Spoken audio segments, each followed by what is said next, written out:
உலகின் மிகவும் ஊக்கமளிக்கும் நோயியல் நிபுணர் எட்கர் ஹாட்லி கெட்டல் அவர்களுடைய வாழ்க்கை வரலாறு தான் நம்ம இந்த வீடியோவில் பார்க்க போகிறோம்.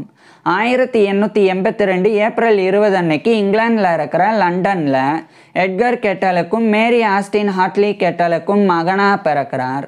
எட்கர் ஹாட்லி கெட்டல் இவருடைய குடும்பம் நல்ல நிலையில் வாழ்ந்து வந்திருக்கிறாங்க. எட்கர் ஹாட்லி கெட்டல் குழந்தை பருவத்திலிருந்தே ஒரு திறமையான குழந்தையாகவும் அறிவுத்திறன் மிக்க குழந்தையாகவும் வளர ஆரம்பிச்சிருந்தாங்க.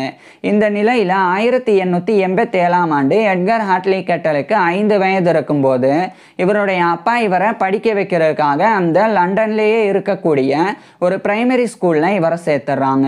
அங்கு சேர்ந்து எட்கர் ஹாட்லி கெட்டல் இவருடைய ஆரம்ப கல்வியை படிக்க ஆரம்பிச்சிருந்தாங்க. ஆரம்ப கல்வியின் போதிலிருந்தே பள்ளி பாடங்களை முழுமையாக புரிஞ்சு படிக்கக்கூடிய ஒரு பெஸ்ட் ஸ்டூடெண்டாக எட்கர் ஹாட்லி கெட்டல் திகழ்ந்து வந்தாங்க. பிறகு 1892 ஆண்டு இவருடைய 10 வயதில் எட்கர் ஹாட்லி கெட்டல் இவருடைய ஆரம்ப கல்வியை முடிச்சிடுறாங்க. இதுக்கப்புறமா இவருடைய அப்பா இவரை மேற்கொண்டு படிக்க வைக்கிறதுக்காக இந்த இங்கிலாந்தில் இருக்கிற லண்டனில் இருந்து அதே இங்கிலாந்துடைய நார்த் யார்க்ஷயரில் இருக்கிற ஸ்கிப்டனுக்கு இவரை அனுப்புகிறாங்க. ஏன்னா அந்த ஸ்கிப்டனில் இருக்கக்கூடிய ஸ்கிப்டன் கிராமர் ஸ்கூல் அப்படின்ற ஒரு ஹை ஸ்கூல், அங்கே எட்கர் ஹாட்லி கெட்டலுடைய அங்கிள் ஒருத்தர், அதாவது எட்கர் ஹாட்லி கெட்டலுடைய அம்மாவுடைய பிரதர், அவருடைய பேர் ஈடி ஹாட்லி அப்படின்னு சொல்லி, இந்த அங்கிள் அந்த ஸ்கிப்டன் கிராமர் ஸ்கூலோடைய ஒரு ஹெட் மாஸ்டராக இருந்தாங்க. இதன் காரணமாக தான் இவருடைய அப்பா இவரை இங்கிலாந்தில் இருக்கிற லண்டனில் இருந்து அந்த இங்கிலாண்டோடைய நார்த் யார்க்ஷயரில் இருக்கிற ஸ்கிப்டனுக்கு அனுப்பி அங்கே இருக்கக்கூடிய ஸ்கிப்டன் கிராமர் ஸ்கூலில் இவரை சேர்த்துடுறாங்க. அது ஒரு ஹை ஸ்கூலாக இருக்குது. ஸோ அங்கு சேர்ந்து எட்கர் ஹாட்லி கெட்டல் இவருடைய ஹையர் எஜுகேஷன் உயர்கல்வியை படிக்க ஆரம்பிச்சிருந்தாங்க.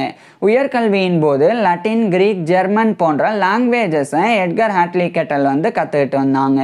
இதுக்கப்புறமா நேச்சுரல் ஹிஸ்ட்ரி, இயற்கை வரலாறு, நேச்சுரல் சயின்சஸ், இயற்கை அறிவியல், இது போன்ற பாடங்களை எட்கர் ஹாட்லி கெட்டல் படித்து வந்தாங்க. இந்த நிலையில தான் எட்கர் ஹாட்லி கெட்டலுக்கு அடிக்கடி வலது முழங்காலில் ரைட் நீல வலி ஏற்பட ஆரம்பிக்குது. இது போக போக வீக்கமாகவும் ஏற்பட ஆரம்பிக்குது. அதாவது வலது முழங்காலில் வெறும் வலி மட்டும் இருந்தது போய் அங்கே வீக்கமும் ஏற்படுது. அதுக்கப்புறம் என்ன அப்படின்னு பார்க்கும்போது அந்த முழங்காலில் இருக்கக்கூடிய மூட்டை அறுவை சிகிச்சை பண்ணி ரிமூவ் பண்ணணும் அப்படின்ற அந்த ஒரு நிலை ஏற்படுது. ஸோ இந்த அளவுக்கு ரொம்ப மோசமாக எட்கர் ஹாட்லி கெட்டல் பாதிக்கப்படுறாங்க. இதன் காரணமாக இவருடைய அங்கிளான அந்த ஈடி ஹாட்லி ஸ்கிப்டன் கிராமர் ஸ்கூல்ல இருந்து இவர் நேராக அந்த இங்கிலாந்துடைய நார்த் யார்க்ஷயரில் இருக்கிற ஸ்கிப்டன்ல இருந்து மறுபடியும் இங்கிலாந்தில் இருக்கிற லண்டனுக்கு இவரை அனுப்புகிறாங்க. அனுப்புனதுக்கு அப்புறமா இவருடைய அப்பா அம்மா இவரை அந்த லண்டனில் இருக்கிற பேடிங்டன், அங்கே இருக்கக்கூடிய செயின்ட் மேரிஸ் ஹாஸ்பிட்டல், அங்கே இவரை அனுமதிச்சிடுறாங்க. இது கரெக்டாக 1898 ஆண்டு எட்கர் ஹாட்லி கெட்டலுக்கு 16 வயது இருக்கும்போது இவருக்கு இந்த மாதிரி பிரச்சனை ஏற்படுது.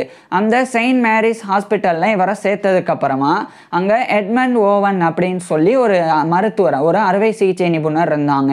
ஸோ அவர் தான் எட்கர் ஹாட்லி கெட்டலுக்கு அறுவை சிகிச்சை பண்ணாங்க. அவருடைய வலது காலில், குறிப்பாக முழங்காலில் இருக்கக்கூடிய ஜாயிண்ட்டை, மூட்டை ரிமூவ் பண்ணாங்க.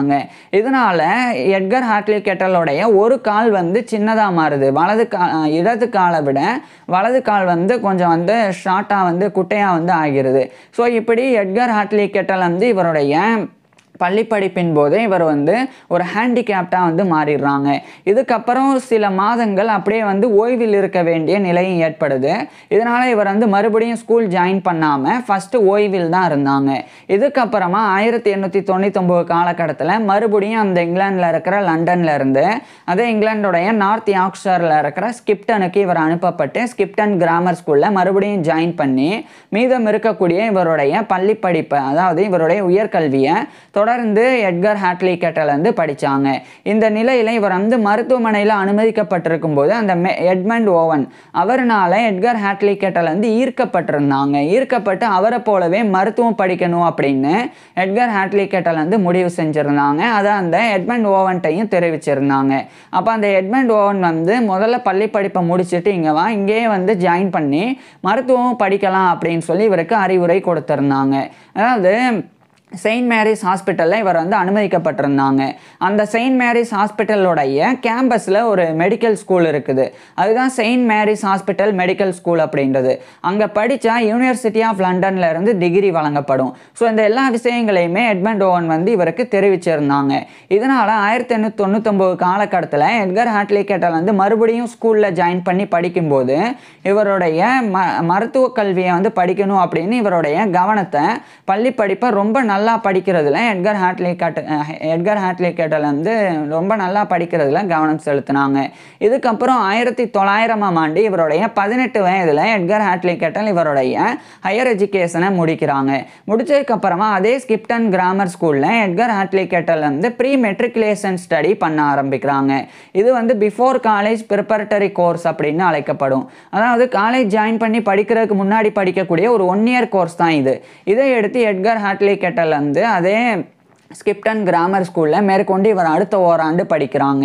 பின்னர் 1901ஆம் ஆண்டு இவருடைய 19 வயதில் எட்கர் ஹாட்லி கெட்டல் வந்து இவருடைய கல்வியை வந்து முடிச்சிடுறாங்க. குறிப்பாக அந்த pre matriculation study before college preparatory course அப்படின்ற 1 இயர் கோர்ஸை இவர் வந்து முடிச்சிடுறாங்க.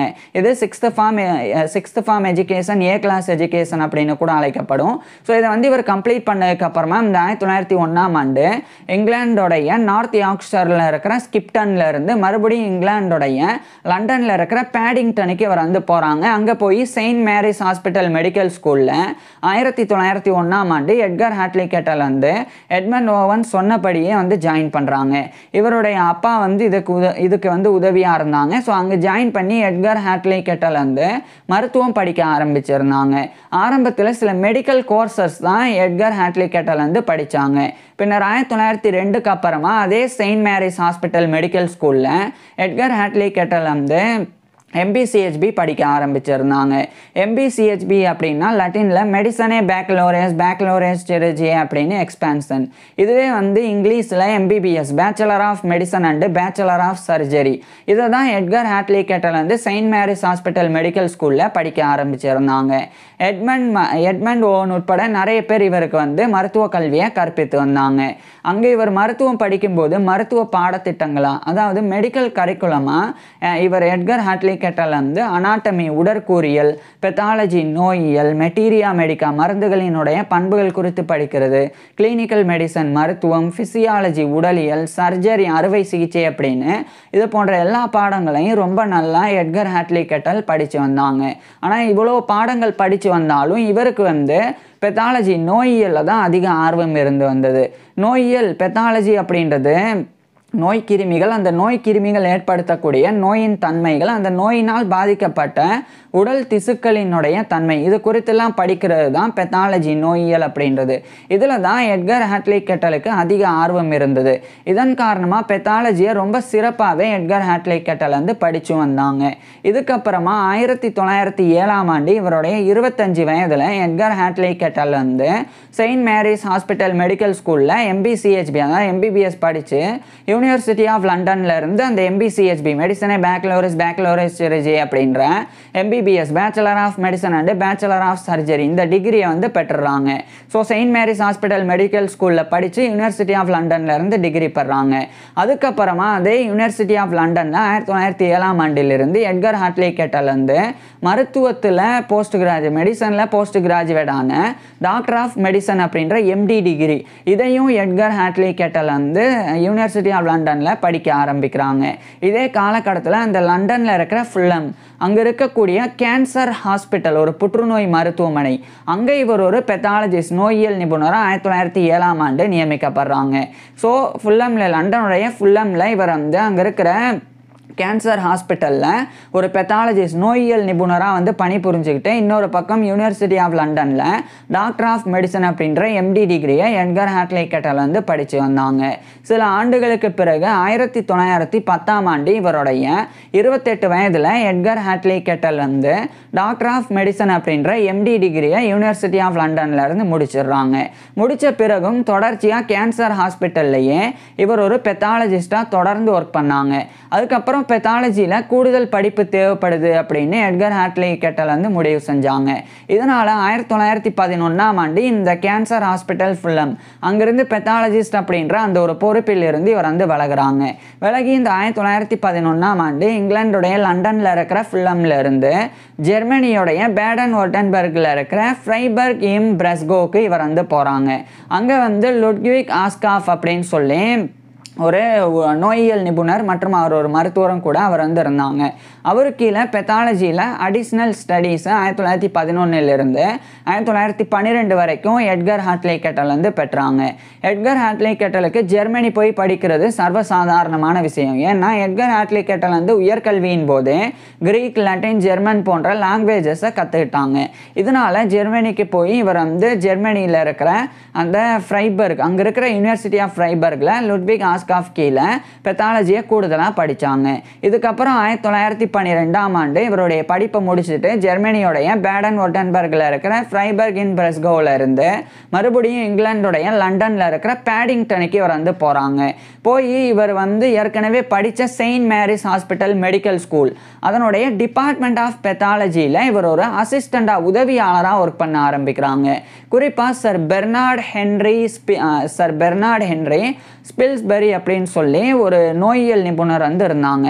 இவர் வந்து ஷார்ட்டாக வந்து பெர்னார்ட் ஸ்பில்ஸ்பெரி அப்படின்னு அழைக்கப்படுவாங்க. இவர் வந்து அந்த செயின்ட் மேரிஸ் ஹாஸ்பிட்டல் மெடிக்கல் ஸ்கூலினுடைய டிபார்ட்மெண்ட் ஆஃப் பெத்தாலஜியோடைய லெக்சரர், விரிவுரையாளராக இருந்தாங்க. அந்த பெர்னார்ட் ஸ்பில்ஸ்பெரிக்கு தான் ஒரு உதவியாளராக அசிஸ்டண்டாக 1912ஆம் ஆண்டு எட்கர் ஹாட்லி கெட்டல் வந்து ஜாயின் பண்ணாங்க. ஜாயின் பண்ணி தொடர்ச்சியாக அந்த 1912ஆம் ஆண்டிலிருந்து டூமர்ஸ், அதாவது உடலில் ஏற்படக்கூடிய வீக்கங்கள், கட்டிகள், அதனுடைய தாக்கம் எப்படி வந்து கட்டிகள், அந்த டூமர்ஸ் எல்லாம் உடலில் ஏற்படுது, அதே மாதிரி அந்த டூமர்ஸ் வந்து எந்த அளவுக்கு விளைவுகளை வந்து ஏற்படுத்துது அப்படின்னு இது போன்ற விஷயங்களில் எட்கர் ஹாட்லி கெட்டல் வந்து அந்த டிபார்ட்மெண்ட் ஆஃப் பெத்தாலஜியில் ரிசர்ச்சும் பண்ண ஆரம்பிச்சிருந்தாங்க. இதுக்கிடையில் 1914ஆம் ஆண்டு முதல் உலகப்போர், ஃபர்ஸ்ட் வேர்ல்டு வார் வந்து ஸ்டார்ட் ஆகிடுது. முதல் உலகப்போர் தொடங்கிய உடனடியாக எட்கர் ஹாட்லி கெட்டல் வந்து Royal army medical corp RAMC அப்படின்ற ஒரு இராணுவ மருத்துவ படைப்பிரிவு அதில் சேரணும் அப்படின்னு முயற்சித்தாங்க. ஆனால் எட்கர் ஹாட்லி கெட்டல் வந்து ஒரு ஹேண்டிகேப்ட், அவருடைய முழங்கால் வந்து அங்கே இருக்கிற மூட்டு வந்து அறுக்கப்பட்டு ஒரு கால் வந்து சின்னதாக இருக்கிறனால இவர் ஒரு ஹேண்டிகேப்ட் அப்படின்றனால அந்த ராயல் ஆர்மி மெடிக்கல் கோர்ப்பில் இவர் வந்து அனுமதிக்கப்படலை. ராயல் ஆர்மி மெடிக்கல் கோர்ப் அப்படின்னா ஒரு இராணுவ மருத்துவ படைப்பிரிவு, இது RAMC அப்படின்னு ஷார்ட்டாக அழைக்கப்படும். இதனுடைய நோக்கம் என்னன்னா, அந்த போரில் முதல் உலக போர் மட்டும் இல்லாமல் ஒட்டுமொத்தமாக இப்போ ஒரு போர் நடக்குதுன்னா அந்த போரில் காயமடையக்கூடிய வீரர்கள், அந்த இராணுவ வீரர்களுக்கு தேவைப்படக்கூடிய மருத்துவ சேவை, இவைகளெல்லாம் கொடுக்கறதுக்காக உருவாக்கப்பட்டது இந்த ராயல் ஆர்மி மெடிக்கல் கோர்ப் அப்படின்றது. இதன் மூலமாக மருந்துகள் வழங்கப்படும், மருத்துவ சிகிச்சை வழங்கப்படும், அதுக்கப்புறமா மருத்துவம் சார்ந்த ஆராய்ச்சிகள் மேற்கொள்ளப்படும், இராணுவ வீரர்களுக்கு ஏற்படக்கூடிய நோய்களுக்கு என்ன காரணம் அப்படின்ற ஆராய்ச்சி மேற்கொள்ளப்படும். அதுக்குண்டானது தான் RAMC. ஸோ அதில் இவர் ஹேண்டிகேப்டாக இருந்தனால அனுமதிக்கப்படலை. இருந்தாலும் அதே 1914ஆம் ஆண்டு லண்டன்லேயே இருக்கிற 3rd லண்டன் ஜென்ரல் ஹாஸ்பிட்டல் அங்கே வந்து இவர் ஒரு எட்கர் ஹாட்லி கெட்டல் வந்து ஒரு பெத்தாலஜிஸ்டாக நியமிக்கப்பட்டாங்க. ஸோ அங்கே நோயியல் நிபுணராக இராணுவ வீரர்களுக்கு ஏற்படக்கூடிய நோய்களுக்கு இவர் வந்து சிகிச்சையும் கொடுத்தாங்க. அந்த நோய்கள் குறித்து ஆராய்ச்சியையும் எட்கர் ஹாட்லி கெட்டல் வந்து மேற்கொண்டாங்க. குறிப்பாக ஆராய்ச்சியை தான் மேற்கொண்டாங்க. இந்த ஆராய்ச்சியின் போது 1916ஆம் ஆண்டு த பெத்தாலஜி ஆஃப் டூமர்ஸ் அப்படின்னு சொல்லி ஒரு சின்ன புக்கை வந்து இவர் எட்கர் ஹாட்லி கெட்டல் வந்து எழுதி வெளியிட்டாங்க. இது ரொம்ப முக்கியமான ஒரு புக்காக வந்து மாறுது. இதுக்கப்புறமா இதே காலகட்டத்தில் இவர் வந்து எண்டோதீலியம் அது குறித்து இவர் வந்து ரிசர்ச் பண்ண ஆரம்பிக்கிறாங்க. எண்டோதீலியம் அப்படின்றது செல்களினுடைய மேற்பகுதி, மேல் அடுக்கு, குறிப்பாக வந்து பிளட் வெசல்ஸ், ரத்த நாளங்கள், அதே மாதிரி லிம்ஃப் வெசல்ஸ் அப்படின்னு சொல்லி இன்னொரு நரம்புகள் வந்து இருக்கு. இந்த ரத்த நாளங்களினுடைய உட்பகுதி, உட்சுவரில் இருக்கக்கூடிய செல்கள், அந்த செல்களினுடைய மேல் அடுக்கு தான் இந்த ஒரு எண்டோதீலியம் அப்படின்றது.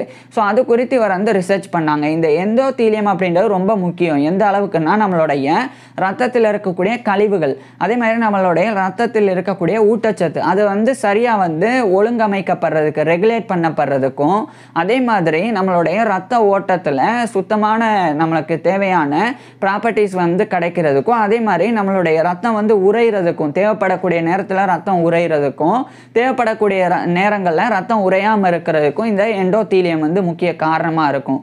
இது மட்டும் இல்லாமல் ரத்த அழுத்தம், பிளட் ப்ரெஷர், அதுலேயுமே எண்டோத்தீலியமானது மிக முக்கியமான பங்கு வகிக்குது. ஸோ இது இவ்வளோ முக்கியமானது தான் அந்த பிளட் வெசல்ஸோடைய உட்பகுதியில் இருக்கக்கூடிய செல்களினுடைய மேலடுக்கான இந்த எண்டோத்தீலியம் அப்படின்றது. ஸோ அது குறித்து அது வந்து எந்த அளவுக்கு அந்த எண்டோத்தீலியத்திலிருந்து இந்த டூமர்ஸ்லாம் ஏற்படுது, இந்த கட்டிகள், வீக்கங்கள் ஏற்படுது அப்படின்னு தான் எட்கர் ஹாட்லி கெட்டல் வந்து ரிசர்ச் பண்ணாங்க. இந்த ஒரு ரிசர்ச்சின் முடிவு, இந்த ஆராய்ச்சியின் முடிவு 1918ஆம் ஆண்டு எட்கர் ஹாட்லி கெட்டல் வந்து ராயல் சொசைட்டி ஆஃப் மெடிசனுடைய ப்ரிசைடிங்ஸ் அப்படின்ற ஒரு ஜேர்னலில் இவர் வந்து டூமர்ஸ் அரைசிங் ஃப்ரம் எண்டோத்தீலியம் அப்படின்ற டைட்டிலில் இந்த ஒரு புக்கை வெளியிடுறாங்க. இது 1918ஆம் ஆண்டு இவர் எட்கர் ஹாட்லி கெட்டல் வந்து வெளியிடுறாங்க. இதுக்கப்புறமா இதே 1918ஆம் ஆண்டு இந்த ஃபஸ்ட்டு வேர்ல்டு வார், முதல் உலகப் போரானது முடிவடையுது. முதல் உலகப் போர் முடிவடைஞ்சதுக்கப்புறமா தேர்டு லண்டன் ஜென்ரல் ஹாஸ்பிட்டலுடைய பெத்தாலஜிஸ்ட் அப்படின்ற பதவியிலிருந்து இவர் எட்கர் ஹாட்லி கெட்டல் வந்து விலகுறாங்க. பிறகு saint Mary's hospital medical school அதனுடைய லெக்சரர் ஆன் பெத்தாலஜி அப்படின்னு இருந்த இவர் வந்து அசிஸ்டண்டாக அவருக்கு இருந்த அந்த பெர்னார்ட் ஸ்பில்ஸ்பரி அவர் வந்து ரிட்டையர் ஆகுறாங்க. அவர் ரிட்டையர் ஆன பிறகு அந்த லெக்சரர் ஆன் பெத்தாலஜி அவருடைய பதவியை 1918ஆம் ஆண்டு எட்கர் ஹாட்லி கெட்டல் வந்து பெறாங்க. So Saint Mary's hospital medical ஸ்கூலினுடைய டிபார்ட்மெண்ட் ஆஃப் பெத்தாலஜியில் லெக்சரர் ஆன் பெத்தாலஜி, நோயியலை மருத்துவ மாணவர்களுக்கு விரிவுரையாக கொடுக்கக்கூடிய ஒரு விரிவுரையாளர், லெக்சரராக 1918ஆம் ஆண்டு எட்கர் ஹாட்லி கெட்டல் வந்து நியமிக்கப்படுறாங்க. இதுக்கப்புறம் இதே 1918ஆம் ஆண்டு இவருடைய 36 வயதில் எட்கர் ஹாட்லி கெட்டல் வந்து மார்கரெட் ஹென்ரியட்டா பேம் அப்படின்ற ஒரு பெண்ணை வந்து திருமணம் பண்ணிக்கிறாங்க. இந்த மார்கரெட் ஹென்ரியட்டா பேம் அப்படின்றவங்க வந்து அப்போதைய மெடிக்கல் ஜேர்னல், இப்போ கூட இருக்குது, த லான்செட் அப்படின்னு ஒரு மிகச்சிறந்த பிரிட்டிஷ் மெடிக்கல் ஜேர்னல், அதனுடைய அசிஸ்டன்ட் எடிட்டராக வந்து இந்த ஒரு மார்கரெட் ஹென்ரியட்டா பேம் அப்படின்றவங்க இருந்தாங்க. இவங்க 1887ஆம் ஆண்டு பிறந்தவங்க. இவரை விட எட்கர் ஹாட்லி கெட்டலை விட 5 வயசு கம்மி. ஸோ திருமணத்தின் போது அந்த மார்கரெட் ஹென்ரியட்டா பேம் அவங்களுக்கு வந்து 31 வயதும் எட்கர் ஹாட்லி கெட்டலுக்கு 36 வயதும் இருந்தது. அவங்களும் அந்த மார்கரெட் ஹென்ரியட்டா பேம் அப்படின்றவங்களும் வந்து ஒரு மருத்துவ பெண் தான். ஸோ ஒரு ஃபிசிஷியன் தான். அவங்கள வந்து திருமணம் பண்ணிக்கிறாங்க. திருமணத்துக்கு அப்புறமா எட்கர் ஹாட்லி கெட்டலுக்கும் இவருடைய மனைவியான மார்கரெட் ஹென்ரியட்டா பேம் கெட்டல் இவங்க 2 பேருக்கும் குழந்தைகள் எதுவும் பிறக்கலை. இருந்தபோதும் கூட இவங்களுடைய திருமண வாழ்க்கை ரொம்ப மகிழ்ச்சியானதாக இருந்து வந்தது. இது எட்கர் ஹாட்லி கெட்டலுடைய பர்சனல் லைஃப், தனிப்பட்ட வாழ்க்கையாக இருந்தது. இது ஒரு பக்கம் இருக்கு. 1919 1920 காலகட்டத்திலெல்லாம் தொடர்ச்சியாக லெக்சரர் ஆன் பெத்தாலஜியா சிறந்த பங்களிப்பை செயின்ட் மேரிஸ் ஹாஸ்பிட்டல் மெடிக்கல் ஸ்கூலுக்கு எட்கர் ஹாட்லி கெட்டல் வந்து கொடுத்து வந்தாங்க. இதே காலகட்டத்தில் 1920களுக்கு பிறகு எட்கர் ஹாட்லி கெட்டல் வந்து சிலிகோசிஸ் அப்படின்ற ஒரு வகையான நுரையீரல் நோய், அது குறித்து எட்கர் ஹாட்லி கெட்டல் வந்து ரிசர்ச்லாம் பண்ண ஆரம்பிக்கிறாங்க. அதாவது இந்த ஒரு விஷயம், அதாவது இந்த சிலிகோசிஸ் அப்படின்னு சொன்னால் இது ஒரு வகையான லிவர் டிசீஸ். இது வந்து லிவர் ஃபைப்ரோசிஸ் அப்படின்னு அழைக்கப்படும். சிலிகோசிஸ் அப்படின்றதோட எளிய விளக்கம் வந்து சிலிக்கா அப்படின்னு சொல்லி ஒரு சப்ஸ்டன்ஸ் இருக்குது. இந்த சிலிக்கா அப்படின்றது ஒரு கலவை. இது எதில் இருக்கும்னா அந்த மண்ணில், சாண்டில், அதுக்கப்புறம் கற்களில், ஸ்டோன்ஸில், அதுக்கப்புறம் வந்து கான்கிரீட்ஸ், இதிலெல்லாம் இருக்கக்கூடிய சின்ன சின்ன துகள்கள் தான் இந்த சிலிக்கா அப்படின்றது. ஸோ அந்த துகள்கள், இந்த சிலிக்கா வந்து நுகரும் போது, அதை வந்து நுகர்ந்தாங்கன்னா இப்போ வந்து ஒரு கட்டிட வேலை நடக்குது, அங்கே மண், கல், கான்கிரீட் எல்லாம் வந்து பயன்படுத்தப்படுது. அப்போ அந்த மண்ணோ கல்லோ அதே மாதிரி கான்கிரீட்டோ வந்து சேதமடையும் போது அதிலிருந்து வெளிவரக்கூடிய சிலிக்கா, இந்த ஒரு பொருளை வந்து நுகர்றாங்க வேலை பார்க்கக்கூடியவங்கன்னா, அவங்க அதை நுகரும்போது இந்த சிலிக்கா போய் நேரடியாக நுரையீரலில் போய் படிய ஆரம்பிக்கும். அப்படி படிகிறதன் மூலமாக ஃபஸ்ட்டு இருமல் ஏற்படும், அதுக்கப்புறமா மூச்சு திணறல் ஏற்படும். அப்படியே வந்து அந்த நுரையீரலில் வந்து ஒரு நோய் மாதிரி ஏற்பட்டு அது வந்து பெரிய பாதிப்பை கொடுக்கும். அதுதான் வந்து சிலிகோசிஸ் அப்படின்றது. இதுக்குண்டான சரியான சிகிச்சை முறை இன்னைக்கு வரைக்குமே வந்து பெருசாக வந்து கிடையாது. ஆனால் அதை வந்து முன்னெச்சரிக்கையாக தடுக்க முடியும். அந்த சிலிக்காவை நுகராமல் இருந்தால் அந்த சிலிகோசிஸ் வந்து ஏற்படாது. ஸோ அப்பேற்பட்டது இந்த சிலிகோசிஸ் அப்படின்றது. இந்த சிலிகோசிஸ் வந்து எப்படி ஏற்படுது, அதுக்குண்டான காரணம் என்ன அப்படின்றது அந்த காலகட்டத்தில் அறியப்படலை. நான் இவ்வளோ நேரம் சொன்னேன் இதனால் ஏற்படுது ஏற்படுது அப்படின்னு. ஆனால் அந்த காலகட்டத்தில் அது பெருசாக வந்து அறியப்படலை. அதை அறியப்படுறதுக்கு தான் அதை வந்து எப்படி ஏற்படுது அப்படின்றத தெரிஞ்சுக்கிறதுக்கு எட்கர் ஹாட்லி கெட்டல் வந்து அதில் ஒரு முக்கியமான ரிசர்ச் பண்ணாங்க. வில்லியம் இ கை அப்படின்ற இன்னொரு மருத்துவர் கூட இணைஞ்சு இந்த ஒரு ஆராய்ச்சியின் முடிவை 1922ஆம் ஆண்டு எட்கர் ஹாட்லி கெட்டலும் அந்த வில்லியம் இ கை இவங்க 2 பேரும் இணைஞ்சு British journal of experimental pathology அதில் வந்து 1922ஆம் ஆண்டு சிலிகோசிஸ் அண்டு மைனர் சைசிஸ் அப்படின்ற டைட்டிலில் அந்த ஒரு ரிசர்ச் பேப்பர் வந்து வெளியிட்டாங்க. இதுக்கப்புறமா எட்கர் ஹாட்லி கெட்டல் வந்து தனியாக இன்னும் கூடுதலாக இந்த சிலிகோசிஸ் குறித்து முக்கிய வேலையை பார்த்தாங்க. குறிப்பாக வந்து இந்த சிலிக்கா இதை வந்து நுகர்றதன் மூலமாக சிலிகோசிஸ் மட்டும் ஏற்படாது, சில நேரங்களில் டிபர்குலோசிஸ் டிபி அப்படின்ற அந்த ஒரு இன்ஃபெக்ஷனும் ஏற்படும். ஸோ அந்த டிபர்குலோசிஸ் அப்படின்ற நோய் ஏற்படுறதுக்கும் அதுவும் வந்து ஒரு நுரையீரல் தொற்று, அது வந்து தொற்று நோய், சிலிகோசிஸ் மாதிரி கிடையாது. இந்த டிபர்குலோசிஸ் அப்படின்றது ஒரு தொற்று நோய். ஸோ அது குறித்து இன்ஃபெக்ஷியஸ் டிசீஸ் அது குறித்து எட்கர் ஹாட்லி கெட்டல் வந்து ரிசர்ச் பண்ணாங்க. அதுக்கப்புறம் 1924ஆம் ஆண்டு the demonstration by the fixation abscess of the influence of silica in determining B tuberculosis infections அப்படின்ற அந்த ஒரு டைட்டிலில் ஒரு ஒர்க்கை British journal of experimental pathology அதில் 1924ஆம் ஆண்டு எட்கர் ஹாட்லி கெட்டல் வந்து எழுதி வெளியிடுறாங்க. அதுக்கப்புறம் அந்த 1924ஆம் ஆண்டு தான் வேல்ஸ் அப்படின்றது யுனைடெட் கிங்டமில் இருக்குது. இங்கிலாந்துக்கு பக்கத்தில் இருக்கக்கூடிய ஒரு நாடு, ஒரு கண்ட்ரி தான் வேல்ஸ் அப்படின்றது. அந்த வேல்ஸோடைய கேபிட்டல் வந்து கார்டிஃப். அந்த Cardiff university school of medicine அப்படின்னு ஒரு மெடிக்கல் ஸ்கூல் இருக்குது. அங்கே சேர் ஆஃப் பெத்தாலஜி, சேர்னாலும் ப்ரொஃபஸர்னாலும் ஒன்று தான். ஸோ ப்ரொஃபஸர் ஆஃப் பெத்தாலஜி அப்படின்ற வேலை எட்கர் ஹாட்லி கெட்டலுக்கு கிடைக்குது. ஏற்கனவே இவர் வந்து செயின்ட் மேரிஸ் ஹாஸ்பிட்டல் மெடிக்கல் ஸ்கூலில் ஒரு லெக்சரர் ஆன் பெத்தாலஜி, ஒரு விரிவுரையாளரை தான் ஒர்க் பண்ணுறாங்க. ஸோ இவருக்கு பேராசிரியர் பதவியே கிடைக்குது. இதனால் இவர் வந்து இவருடைய மனைவி அழைச்சிட்டு இந்த இங்கிலாந்தில் இருக்கிற லண்டனில் இருந்து வேல்ஸில் இருக்கிற கார்டிஃபுக்கு 1924ஆம் ஆண்டு எட்கர் ஹாட்லி கெட்டல் வந்து போகிறாங்க. அங்கே போய் அங்கே இருக்கிற கார்டிஃப் யூனிவர்சிட்டி ஸ்கூல் ஆஃப் மெடிசனுடைய ப்ரொஃபஸர் ஆஃப் பெத்தாலஜி, நோயியல் பேராசிரியராக 1924ஆம் ஆண்டிலிருந்து எட்கர் ஹாட்லி கெட்டல் வந்து பணிபுரிய ஆரம்பிக்கிறாங்க.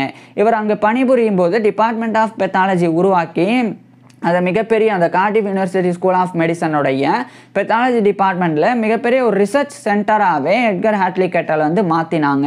தொடர்ந்து அதை வந்து சில ஆண்டுகளில், குறிப்பாக வந்து ஓரிரு ஆண்டுகள்லேயே கார்டிஃப் யூனிவர்சிட்டி ஸ்கூல் ஆஃப் மெடிசனுடைய டிபார்ட்மெண்ட் ஆஃப் பெத்தாலஜியை உச்சத்துக்கு எட்கர் ஹாட்லி கெட்டல் வந்து கொண்டு போனாங்க. ஏன்னா அந்த காலகட்டத்தில் அந்த கார்டிஃப் யூனிவர்சிட்டி ஸ்கூல் ஆஃப் மெடிசனில் அந்தளவுக்கு டிபார்ட்மெண்ட் ஆஃப் பெத்தாலஜியோடைய வளர்ச்சி இல்லை. இன்ஃபேக்ட் டிபார்ட்மெண்ட் ஆஃப் பெத்தாலஜியே கிடையாது. அப்படி இருந்தது அங்கே டிபார்ட்மெண்ட் ஆஃப் பெத்தாலஜியை எட்கர் ஹாட்லி கெட்டல் வந்து உருவாக்கி அதை ஒரு ரிசர்ச் சென்டராக மாற்றினாங்க. இந்த நிலையில் 1926ஆம் ஆண்டு இங்கிலாந்துடைய லண்டனில் இருக்கிற ராயல் காலேஜ் ஆஃப் ஃபிசிசியன்ஸ், அது வந்து லண்டனில் இருக்கிற ஃபிசிசியன்ஸ் மருத்துவர்களுக்கு உண்டான ஒரு ராயல் காலேஜ், அதனுடைய மெம்பர்ஷிப்பை வந்து 1926ஆம் ஆண்டு எட்கர் ஹாட்லி கெட்டல் வந்து பெறாங்க. அதனுடைய மெம்பர்ஷிப் பெறது மருத்துவத்தில் மிகப்பெரிய ஒரு குவாலிஃபிகேஷன். ஸோ அதை இவர் பெறாங்க. So member of the royal college of physicians MRCP அப்படின்ற மெம்பர்ஷிப்பை 1926ஆம் ஆண்டு எட்கர் ஹாட்லி கெட்டல் வந்து பெறாங்க. அதுக்கு அடுத்த ஆண்டு 1927ஆம் ஆண்டு இங்கிலாந்துடைய லண்டனில் இருக்கிற சிட்டி ஆஃப் லண்டன் அங்கே இருக்கிற Saint Bartholomew's hospital medical school, அதாவது செயின்ட் பார்த்தாலமியூஸ் ஹாஸ்பிட்டல் அப்படின்னு ஒரு மருத்துவமனை இருக்குது. அதனுடைய கேம்பஸில் ஒரு மெடிக்கல் ஸ்கூல் இருக்குது. அதுதான் Saint Bartholomew's hospital medical school. அங்கே படித்தா யூனிவர்சிட்டி ஆஃப் லண்டனில் இருந்து தான் டிகிரி வழங்கப்படும். எப்படி வந்து செயின்ட் மேரிஸ் ஹாஸ்பிட்டல் மெடிக்கல் ஸ்கூலில் படித்தா யூனிவர்சிட்டி ஆஃப் லண்டனில் இருந்து டிகிரி வழங்கப்படுமோ அதே மாதிரி தான் அந்த saint Bartholomew's hospital medical school அப்படின்றதும். ஸோ அங்கே ப்ரொஃபஸர் ஆஃப் பெத்தாலஜி, நோயியல் பேராசிரியர் அப்படின்ற பதவி எட்கர் ஹாட்லி கெட்டலுக்கு 1927ஆம் ஆண்டு வழங்குறாங்க. ஸோ இது ஒரு பெரிய வாய்ப்பு, இவருடைய சொந்த நாட்டிலேயே இவருக்கு வந்து கிடைச்சது. இதனால இந்த 1927ஆம் ஆண்டு அந்த கார்டிஃப் யூனிவர்சிட்டி ஸ்கூல் ஆஃப் மெடிசனுடைய ப்ரொஃபஸர் ஆஃப் பெத்தாலஜி அப்படின்ற பதவியை ரிசைன் பண்ணுறாங்க. இவர் ரிசைன் பண்ணும்போது கார்டிஃப் யூனிவர்சிட்டி ஸ்கூல் ஆஃப் மெடிசனுடைய டிபார்ட்மெண்ட் ஆஃப் பெத்தாலஜி மிகப்பெரிய வளர்ச்சியை அடைஞ்சிருந்தது. இதுக்கப்புறம் அவர் வந்து வேல்ஸில் இருக்கிற கார்டிஃபில் இருந்து இங்கிலாந்துடைய லண்டனில் இருக்கிற சிட்டி ஆஃப் லண்டனுக்கு 1927ஆம் ஆண்டு எட்கர் ஹாட்லி கெட்டல் இவருடைய மனைவி அழைச்சிட்டு போய் அங்கே வந்து அந்த செயின்ட் பார்த்தாலமியூஸ் ஹாஸ்பிட்டல் மெடிக்கல் ஸ்கூலினுடைய ப்ரொஃபஸர் ஆஃப் பெத்தாலஜி, நோயியல் பேராசிரியராக 1927ஆம் ஆண்டிலிருந்து பணிபுரிய ஆரம்பிக்கிறாங்க. இதுக்கப்புறமா எட்கர் ஹாட்லி கெட்டல் வந்து டஸ்ட், இந்த தூசி, அதனால் ஏற்படக்கூடிய தொற்று குறித்து இவர் வந்து ஒரு முக்கிய ஆராய்ச்சியை மேற்கொண்டு வந்தாங்க. அந்த ஆராய்ச்சியின் முடிவை 1930ஆம் ஆண்டு the relation of dust to infection அப்படின்ற டைட்டிலில் இவர் வந்து வெளியிட்டாங்க. இதை வந்து ராயல் சொசைட்டி ஆஃப் மெடிசனுடைய ஜேர்னலில் 1930ஆம் ஆண்டு எட்கர் ஹாட்லி கெட்டல் வந்து வெளியிட்டாங்க. அதுக்கப்புறமா 1931ஆம் ஆண்டு அந்த royal college of physicians of London, இவர் மெம்பராக தேர்ந்தெடுக்கப்பட்ட அந்த ராயல் காலேஜ், அதனுடைய ஒரு ஃபெல்லோவாகவும் இவர் வந்து 1931ஆம் ஆண்டு தேர்ந்தெடுக்கப்படுறாங்க. So fellow of the royal college of physicians FRCP அப்படின்ற இந்த ஒரு ஃபெல்லோஷிப்பை, இந்த ஒரு பட்டத்தை, கௌரவத்தை 1931ஆம் ஆண்டு எட்கர் ஹாட்லி கெட்டல் வந்து பெறாங்க. இதுக்கப்புறம் 1932ஆம் ஆண்டு எட்கர் ஹாட்லி கெட்டல் வந்து த இன்டர்ஸ்டிசியல்ஸ், அதாவது த interstitial reactions caused by the various dust and their influence on tuberculosis infections அப்படின்னு சொல்லி இதை மறுபடியும் சொல்கிறேன். The interstitial reactions caused by various dust and their influence on tuberculosis infections அப்படின்னு இன்னொரு இருக்குது. இதை வந்து journal of pathology and bacteriology, அதில் 1932ஆம் ஆண்டு எட்கர் ஹாட்லி கெட்டல் வந்து வெளியிடுறாங்க. இப்படி எட்கர் ஹாட்லி கெட்டல் வந்து தொடர்ச்சியாக நோயியலில் பல பங்களிப்புகளை கொடுத்து வந்தாங்க. இதுக்கப்புறம் எட்கர் ஹாட்லி கெட்டலுக்கு சில உடல்நல பிரச்சனைகள் ஏற்படுது.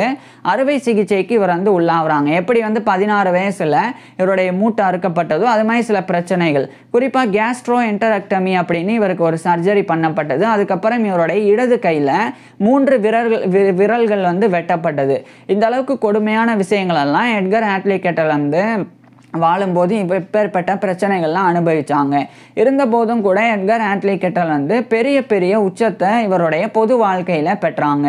குறிப்பாக 1934ஆம் ஆண்டு இங்கிலாந்துடைய லண்டனில் இருக்கிற ஹேமர் ஸ்மித், அங்கே இருக்கக்கூடிய royal post graduate medical school, அது அப்போ தான் புதிதாக நிறுவப்பட்டிருந்தது. அந்த ராயல் போஸ்ட் கிராஜுவேட் மெடிக்கல் ஸ்கூலினுடைய பெத்தாலஜி இன்ஸ்டிடியூட்டோடைய ஒரு டைரக்டராக 1934ஆம் ஆண்டு எட்கர் ஹாட்லி கெட்டல் வந்து நியமிக்கப்பட்டு மிகப்பெரிய கௌரவத்தை பெற்றாங்க. So royal post graduate medical ஸ்கூலினுடைய இன்ஸ்டிடியூட் ஆஃப் பெத்தாலஜியோடைய ஃபர்ஸ்ட் டைரக்டராக எட்கர் ஹாட்லி கெட்டல் வந்து நியமிக்கப்பட்டாங்க. அந்த பதவியில் தொடர்ந்து எட்கர் ஹாட்லி கெட்டல் வந்து நீடித்தாங்க. அதுக்கப்புறம் 1936ஆம் ஆண்டு இங்கிலாந்துடைய லண்டனில் இருக்கிற ராயல் சொசைட்டி ஆஃப் லண்டன், அதனுடைய ஒரு ஃபெல்லோவாகவும் இவர் வந்து தேர்ந்தெடுக்கப்படுறாங்க.